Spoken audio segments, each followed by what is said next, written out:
"You know she deserves it more, honey," Mom said, barely glancing up from the delicate arrangement of gourmet cupcakes she was meticulously placing on the tiered display stand. "Zoe has always been more dedicated to her studies. You've always had other interests." The casual dismissal hit harder than if she'd outright said I wasn't good enough. I stood there in my parents' pristine kitchen, my medical school diploma still fresh in its frame, struggling to process what I'd just heard. "Mom, we both graduated with honors. We had the exact same GPA." My voice was steady, but my hands trembled slightly. "I don't understand why you and Dad paid off all of Zoe's loans but none of mine." Mom sighed, finally looking at me with that familiar expression of mild disappointment. "Your sister doesn't have a wealthy mentor like Dr. Fleming taking an interest in her future. You've always had advantages she didn't." A bitter laugh almost escaped my lips. Advantages? Dr. Fleming had been my research advisor because I'd earned that position, pulling 80-hour weeks in the lab while Zoe was off skiing in Aspen, paid for by the same parents who were now telling me I had it easier. The advantage had been working myself to exhaustion, while my twin basked in their unwavering emotional and financial support. "So I'm being punished for creating my own opportunities?" I asked, keeping my voice even despite the burn in my throat. My father walked in, placing a hand on my mother's shoulder like a judge delivering a verdict. "No one's punishing you, Mia. We're just being practical. Your sister needs more help than you do. You've always been more resourceful," the word they used to excuse every slight, every dismissal. Resourceful was why they never attended my undergraduate research presentations, but flew across the country for Zoe's volleyball tournaments. Resourceful was why she got a brand new car for her 21st birthday, while I got a gas station gift card. Resourceful was why they believed I could fend for myself while Zoe had to be coddled and protected at every turn. Tomorrow was Zoe's debt-free celebration party, a spectacle orchestrated by our parents to showcase her achievement. They'd invited extended family, her friends, even some of our former professors. The invitations read, "Celebrating Zoe's success," as if graduating medical school without debt had been her accomplishment, rather than the result of our parents' financial favoritism. "I need to head out," I said, grabbing my bag, needing to get out of that house before the weight of their dismissal suffocated me. "Early shift at the hospital tomorrow." "Will you still make it to Zoe's party?" Mom asked, this time with a hint of concern in her voice. Not concern for me, of course. Concern for how my absence might reflect on Zoe's special day. "I'll be there," I promised, though the thought twisted my stomach. As I walked to my car, my phone buzzed. A message from Dr. Fleming. "Need to speak with you urgently about the Patterson Fellowship. Big news." I stared at the screen as realization settled over me like a cold wave. Their favoritism wasn't just unfair. It was about to become publicly humiliating, and there was nothing I could do to stop what was coming. My twin sister, Zoe, and I had been walking divergent paths since the moment we were born. I arrived first. She followed 6 minutes later. According to family lore, I was the quiet, observant one, while Zoe made her grand entrance with strong, healthy cries. Maybe that was the moment that shaped everything that followed. Growing up in Cleveland, Zoe was the outgoing twin, effortlessly making friends, excelling in sports, always drawing people in. I was quieter, bookish, happier in the company of library books than social circles. While my parents cheered in the stands at every one of Zoe's soccer games and dance recitals, my science fair victories earned me a polite, "Good job, Mia," and a pat on the head. By high school, the pattern was firmly established. Zoe was their golden child. I was the reliable one, the one expected to take care of myself, to succeed without praise or support, because in their minds I didn't need it. But now, for the first time, the world was about to see what my parents refused to acknowledge. And I wouldn't need to say a word. The truth was coming, and it was going to change everything. The moment I had been waiting for had arrived, but the weight of its significance settled over me in ways I hadn't anticipated. For years, I had watched my parents shower Zoe with praise while offering me only measured nods of approval. Now, sitting in Dr. Fleming's office, hearing the words, "You've been selected for the Patterson Fellowship," felt like a seismic shift in my existence. The most prestigious neurosurgical research position in the country, mine. The validation I had never received at home, the recognition that had always eluded me, was now undeniable. As Dr. Fleming detailed the committee's overwhelming support for my work, I could barely process her words. groundbreaking research, dual approach to neurovascular regeneration, surgical innovation. I had fought for every inch of my success, and now, I had reached a pinnacle that couldn't be ignored. And yet, I knew my parents would still find a way. They would still make Zoe the center of the conversation, still frame my success as secondary to whatever she had accomplished lately. But this time, they wouldn't be able to rewrite the narrative. Tomorrow, they would throw Zoe a grand celebration, praising her for graduating medical school debt-free, as if it were her achievement, rather than their financial generosity. Tomorrow, they would invite friends, family, and former professors, all gathered to bask in Zoe's success while I stood quietly in the background. But tomorrow, I would walk into that party carrying news that would shift the entire dynamic. That evening, I stayed quiet at dinner, listening as my parents went over the details of Zoe's party, the guest list, the decorations, the speeches. My father mentioned how proud he was that one of his daughters had chosen emergency medicine, a fast-paced, demanding field that requires true resilience. My mother beamed as she talked about Zoe's dedication, how she had pushed herself so hard. And me? My mother glanced at me only once, in between bites of her meal, offering her usual lukewarm acknowledgement. "You've done well too, Mia. Dr. Fleming must be so pleased with you." I didn't react. Tomorrow would be enough. When I arrived at Zoe's party the next day, the house was packed with familiar faces. Extended family, medical school classmates, former professors, and family friends, all gathered to celebrate her. The moment I walked in, I felt the familiar weight of being second best, the afterthought. I spotted Zoe across the room, glowing with the same effortless confidence she'd always had. She saw me, grinned, and pulled me into a hug. "Mia, I was worried you wouldn't come." "As if I'd miss this," I said smoothly. And I wouldn't. I needed to be here, for this moment. Our father stood in front of the crowd, raising his glass for a toast. "We are here tonight to celebrate an incredible young woman," he began, beaming at Zoe. "A woman who has dedicated herself to her studies, worked tirelessly, and achieved something truly extraordinary. Graduating from medical school, entering the field of emergency medicine, and doing it all without the burden of student debt." Applause, smiles, pride radiating from every corner of the room. And then my mother chimed in, her voice dripping with admiration. "Zoe has always been determined, always pushed herself to be the best. And now she steps into the world as a doctor, ready to save lives. We couldn't be prouder." I waited for it, for my name to be mentioned. It never was. And then, just as the applause began to die down, Dr. Fleming stepped forward. She hadn't been on the guest list, but she was here, and she wasn't going to be ignored. "If I may," Dr. Fleming said, taking the floor effortlessly, "I'd like to take a moment to acknowledge another extraordinary achievement that deserves recognition today." The room went still. My parents exchanged glances, confusion flickering across their faces. "Dr. Mia Collins has just been awarded the Patterson Fellowship at Johns Hopkins, the most prestigious neurosurgical research fellowship in the country." Silence. Then gasps. Then murmurs. My father's jaw tensed. My mother blinked rapidly as if struggling to process the words. "And Zoe?" She turned to me, eyes wide, lips slightly parted in shock.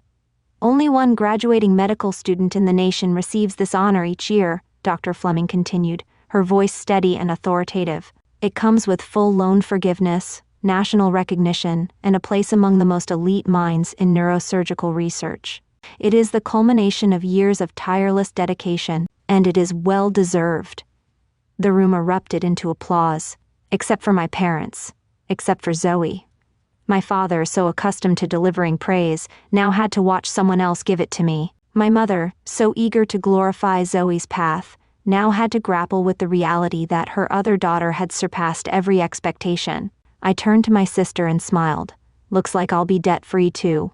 Zoe swallowed, the shine of the evening dimming ever so slightly. "Mia, But before she could find the words, someone was already shaking my hand, offering congratulations, asking about Baltimore, about my research. And just like that, the night shifted.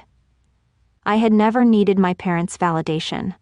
But tonight, they were forced to witness something they couldn't ignore. I had outgrown their approval. I wasn't second place. I never had been. The weight of the evening settled on me as I stood on the rooftop terrace, surrounded by well-wishers who barely acknowledged that there were 2 doctors in the family. The "Congratulations, Dr. Zoe" banner was a glaring reminder of how easily my accomplishments were dismissed, yet something about Zoe's unease made me hesitate before slipping into old resentment. For the first time, she seemed uncomfortable with the imbalance, and that acknowledgement, however small, mattered. I watched as my mother steered Zoe toward the chief of surgery, beaming with pride, while she tasked me with a trivial errand, checking on gluten-free appetizers. The contrast was exhausting. Zoe deserved recognition, but so did I. And tonight, thanks to Dr. Fleming, they wouldn't be able to ignore me any longer. I made my way toward the bar instead, pouring myself a glass of sparkling water as I surveyed the room. Familiar faces filled the space, former professors, classmates, and family members, all gathered to celebrate one half of a set of twins. My fingers tightened around my glass. Soon everything would change. At precisely 7:30, Dr. Fleming arrived, commanding attention the moment she stepped onto the terrace. My parents, unaware of our connection, greeted her with eager smiles, undoubtedly thrilled to have such a prestigious figure at their event. Dr. Fleming exchanged pleasantries, allowing them to bask in the illusion that she was there for Zoe. Then, as conversations quieted, my father raised his glass for a toast. "We are incredibly proud of our daughter, Dr. Zoe Collins," he began, voice full of emotion. "Her dedication, resilience, and passion for medicine are truly inspiring. Tonight, we celebrate not just her graduation, but the bright future ahead of her." Cheers erupted, glasses clinking in celebration. Then Dr. Fleming spoke. "If I may," she interjected, stepping forward with the kind of quiet authority that demanded attention, "I'd like to take a moment to acknowledge another remarkable achievement that deserves recognition tonight." A ripple of curiosity spread through the crowd. My parents smiled politely, likely assuming she would further praise Zoe. Instead, Dr. Fleming turned to me. "It is my honor to announce that Dr. Mia Collins has been awarded the Patterson Fellowship at Johns Hopkins, the most prestigious neurosurgical research fellowship in the country." Silence, then gasps, then whispers. My mother's smile froze. My father's expression shifted into something unreadable. Zoe stiffened beside them. "As many of you know," Dr. Fleming continued, "the Patterson Fellowship is awarded to only one graduating medical student in the nation each year. It is a recognition of exceptional skill, dedication, and groundbreaking research. And this year, that honor goes to Dr. Mia Collins." Applause erupted around me, a sound I had never quite experienced in this way before. Professors I had worked under approached me with congratulations. Classmates who had barely acknowledged my presence suddenly wanted to shake my hand. I felt seen. Across the terrace, my mother's eyes darted between me and Zoe, struggling to recalibrate the moment. My father remained stone-faced, gripping his champagne flute too tightly. And Zoe. Her expression was unreadable. I turned to face her directly. "Looks like we both have something to celebrate," I said softly. For a long moment, she said nothing. Then, finally, she exhaled, a strange mix of relief and something else flickering across her face. "Mia, I'm proud of you," she admitted. "You deserve this." It wasn't much, but it was enough. My mother quickly recovered, forcing a smile as she lifted her glass again. "Well, this is certainly unexpected," she said, her voice just a little too bright. "But of course, we are proud of both our daughters." The words rang hollow, but they no longer mattered. I didn't need their approval anymore. Tonight, I had rewritten the narrative. I wasn't just Zoe's twin. I wasn't the lesser doctor.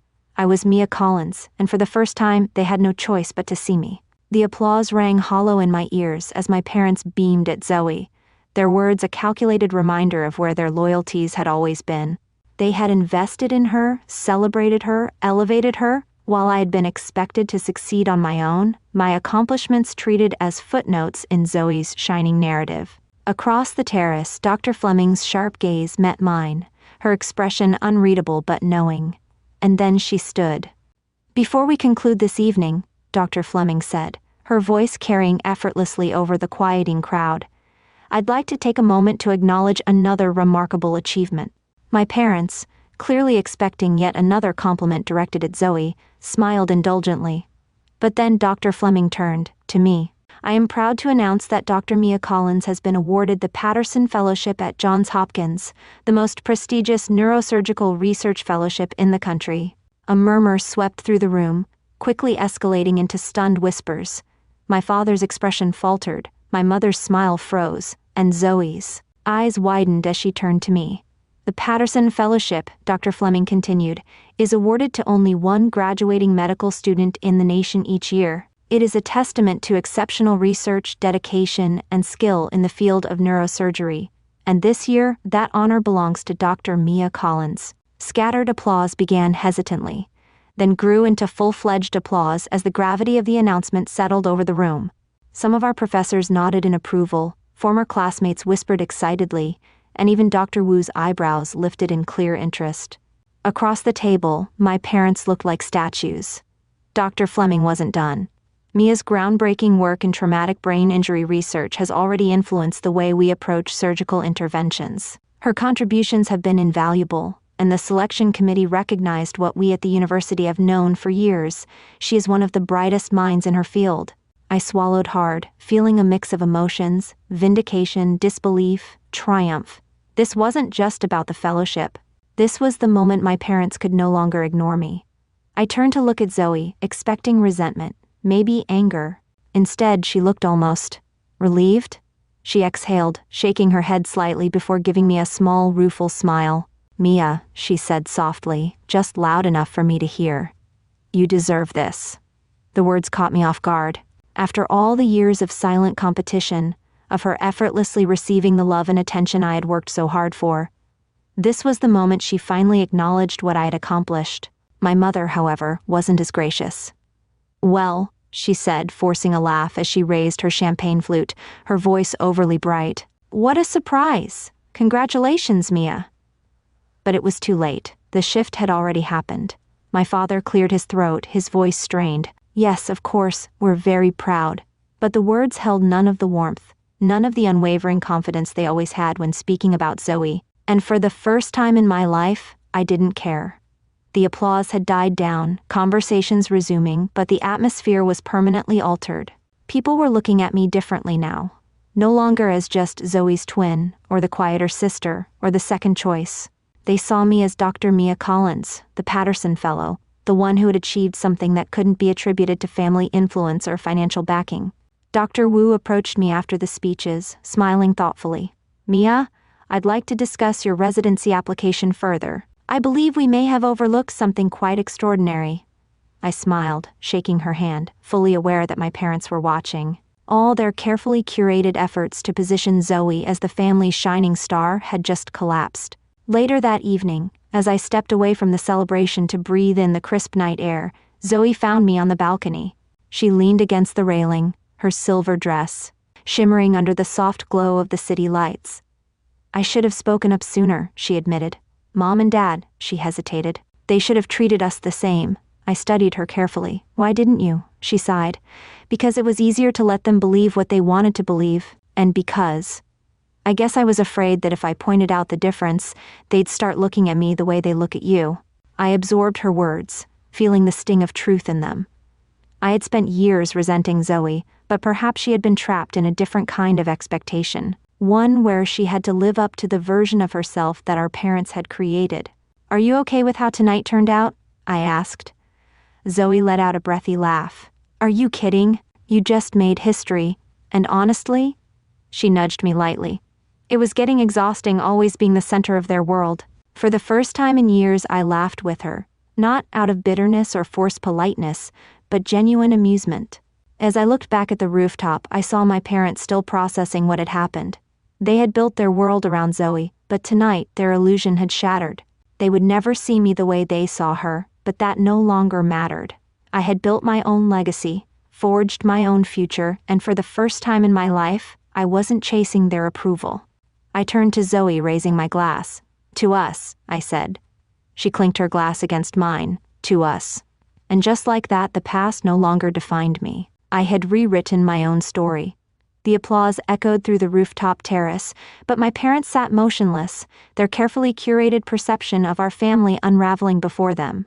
Zoe had shattered the illusion, and Dr. Fleming had driven the final nail into its coffin. For the first time, I was not an afterthought, not a footnote in my sister's success story, but the center of attention. Professors who had barely acknowledged me before now sought me out, eager to discuss my research, while hospital administrators who had come to celebrate Zoe were now congratulating me with genuine admiration.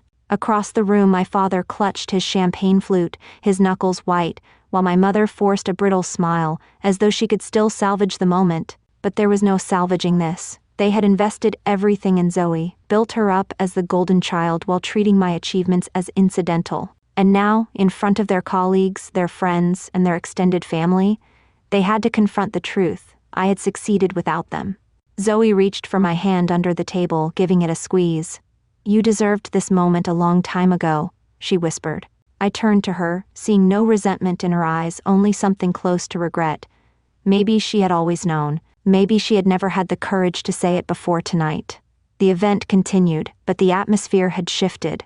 Conversations now revolved around my research, my future at Johns Hopkins, my own success. Dr. Wu, who had previously been deep in conversation with my father about Zoe's residency, now seemed far more interested in speaking with me. "Mia, I'd love to discuss your potential fit in our neurosurgical program," she said. "I had no idea your work was so advanced." "I'd be happy to set up a meeting," I replied, fully aware that my parents were within earshot. This was the moment they had tried to orchestrate for Zoe, except it was happening for me. My mother finally found her voice, her smile strained. "Well, of course, Mia has always been talented," she said, her tone overly light. "We just never expected." She cut herself off, realizing too late that any attempt to downplay my accomplishments now would only make them look worse. Dr. Fleming gave her a polite but unimpressed look. "That surprises me. Mia's work ethic and brilliance have been evident for years." I saw the flicker of shame in my mother's eyes. But it didn't matter anymore. This wasn't about them. This was about me. The night wore on, and when it was finally time to leave, my parents lingered, as though trying to grasp onto some semblance of control. "Mia," my father said, his voice carefully measured. "We should have a family dinner soon. Talk about everything." For years I would have leapt at that invitation, begged for their acknowledgement. But now, I didn't need it. I didn't need them to validate what I had already proven to myself. I smiled, but it was polite, distant. "I'll think about it." And then I walked away, with my head held high, stepping into a future that was entirely my own. The room still hummed with conversations, but the atmosphere had shifted. This was no longer just Zoe's celebration. My name was now on everyone's lips, my achievements the center of admiration, and for the first time, my parents were forced to witness a world where I was no longer in Zoe's shadow. She clinked her champagne glass against mine, her voice warm. "Congratulations, sis. The Patterson Fellowship, that's incredible. Why didn't you tell me?" "I only found out this morning," I admitted. "And I didn't want to overshadow your celebration." Zoe frowned, shaking her head. "This ridiculous party was Mom and Dad's idea, not mine. I told them it was unfair to you, but you know how they are." I stared at her, taken aback. "You did?" "Of course I did," she sighed, looking almost hurt. "Mia, I've always known they treated us differently. I just didn't know how to fix it without making things worse." Before I could respond, Dr. Margaret Wu approached, her sharp gaze fixed on me. "Dr. Collins, I was very impressed by Dr. Fleming's account of your research. We should discuss whether you'd consider bringing your work to our neurosurgery department instead of Johns Hopkins." I blinked, stunned. "That's very flattering, Dr. Wu, but..." "She's already accepted the Patterson," Zoe cut in before I could finish, draping an arm around my shoulders. "It's a once-in-a-lifetime opportunity, but my sister never does just one revolutionary thing at a time. I'd bet she'll have another groundbreaking study underway within months of arriving in Baltimore." Dr. Wu smiled. "Well, when you complete the fellowship, keep Detroit in mind. We'd be lucky to have you. Both of you in your respective specialties." As she walked away, I turned to Zoe in disbelief. "You didn't have to do that. I know you want to stay in Detroit." "And I still can," she said, her voice firm. "But I won't let Mom and Dad manipulate the situation. I won't stay here because they want me to, or because they think I deserve more than you. That's not who I want to be." Across the terrace, I spotted my parents making their way toward us, stopping every few steps as guests intercepted them, to talk about me. It was a shift they hadn't prepared for, a reality they had spent years ignoring. Now, they had no choice but to confront it. "Here they come," Zoe murmured. "Ready for this?" "Not really," I admitted. My father was the first to speak, his voice carefully measured. "Dr. Fleming certainly had some impressive things to say about you. The Patterson Fellowship, that's quite an honor." My mother's smile was tight. "Why didn't you tell us you were even being considered?" There was something almost accusatory in her tone, as though my success had somehow blindsided them. Would it have mattered? I asked quietly, meeting her gaze. You've made it clear where your support lies. A flicker of discomfort passed between them. My father straightened. That's not fair, Mia. We've always supported both of you. Differently, my mother interjected quickly, desperate to control the narrative. We supported you both differently because you had different needs. Zoe let out a small, bitter laugh. Mom, Dad, let's not do this tonight, but we are going to have a real conversation soon. No more pretending. She turned to me, giving my hand a firm squeeze, her meaning clear. I see it now, and I won't ignore it anymore. Before I could respond, Dr. Fleming appeared at my elbow. Mia, the dean would like a word. Something about featuring your fellowship in the alumni magazine? Then she turned to my parents, her polite smile not quite reaching her eyes. You must be incredibly proud to have raised two such accomplished daughters, though I imagine it's particularly gratifying to see Mia's hard work recognized after all she's overcome. The emphasis was subtle but sharp, impossible to misinterpret. My mother's face paled. My father shifted uncomfortably, but there was no room left for denial. As I walked away, my heart pounded, not with anger, not with resentment, but with something new. Relief, closure, freedom. For the first time, I didn't need their approval. I never had.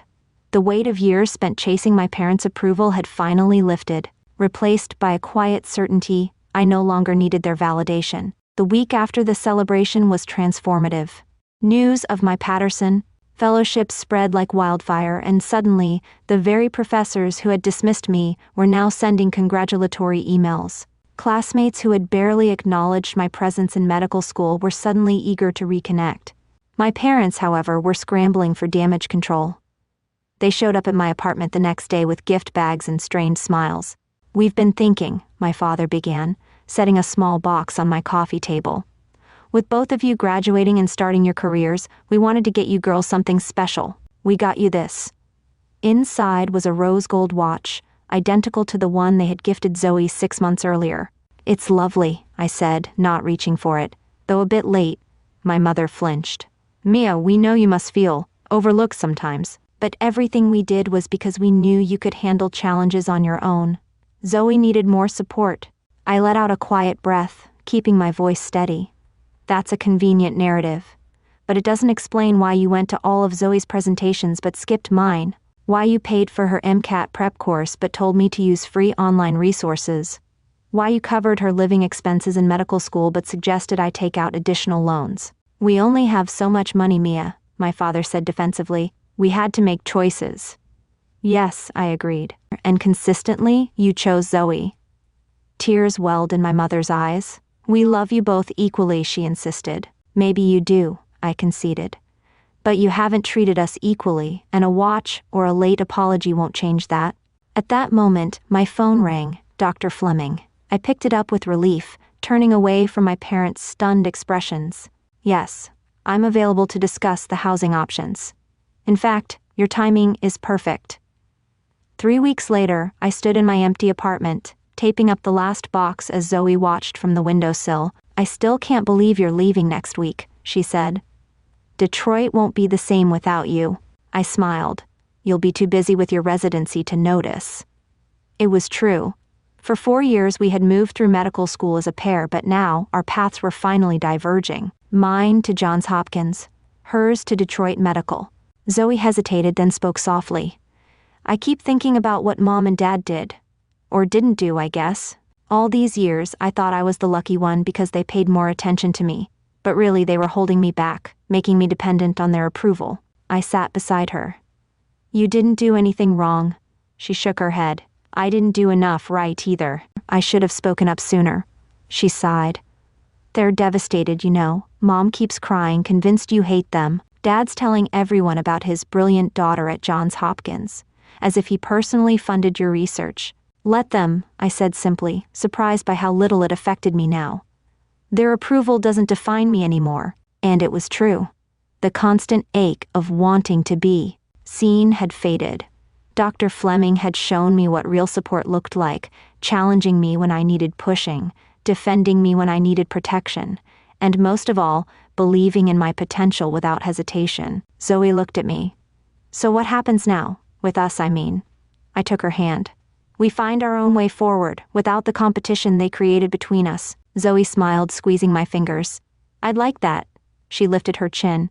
Dr. Mia Collins Patterson Fellow, I am so damn proud of you. For the first time in years, I felt truly at peace. The road ahead would be demanding, but it was mine, free from comparison, free from doubt, free from anyone's permission but my own.